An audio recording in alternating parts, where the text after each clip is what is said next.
I'm now going to take you on a tour of our backyard. This is going into our covered patio area. We have a local resident. We have a kitchen table and do a lot of eating here. That's actually our new outdoor propane grill. Really comfortable rocking chairs. A barbecue. A fountain that we don't use a whole lot, but we really like. This is our new extended patio. We're drawing out some of the furniture, but have some really neat wicker furniture. That's a day bed with an awning. It's very comfortable. You can come out here and really relax. So we enjoy these seating and eating areas. And this table underneath that grate next to the Buddha statue, you can actually start a fire. So in the winter it's really neat. That's our fruiting plum, and it's got some fruits there. That is called a knockout, rainbow knockout.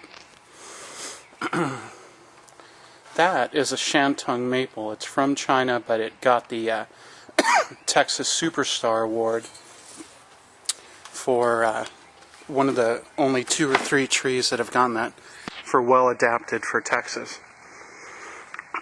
This is our newest addition to the backyard. It's our vegetable garden.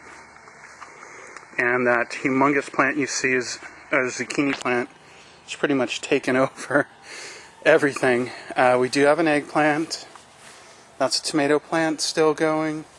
And a couple of bell pepper plants, but it's mostly what we call the mutant zucchini plant, which we've harvested all of them right now, but there are more on the way. This is called a flowering plum tree. It's a beautiful dark red, a really nice contrast. This is one of my favorite trees. It's a southern wax myrtle. We bought it just a couple years ago. It was less than 2 feet high. Now it's about 7-8 feet.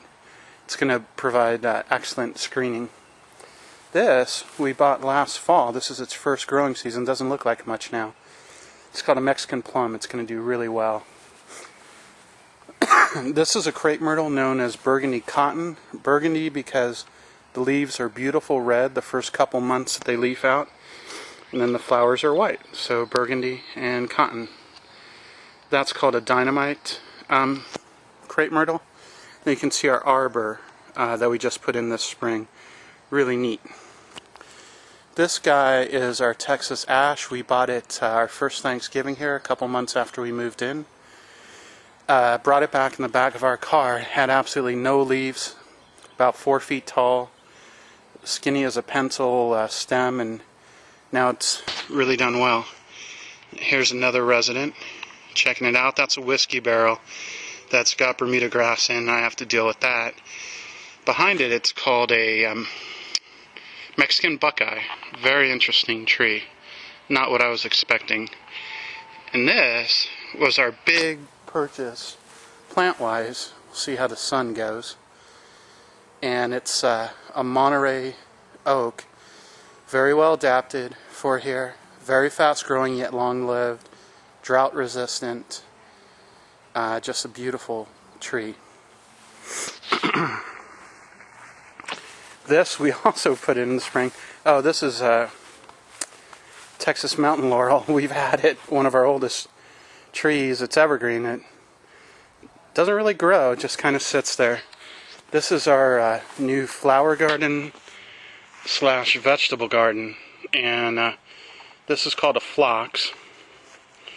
It's just beginning to flower. This is a Magic Mountain basil, or a purple basil. This is May Night salvia.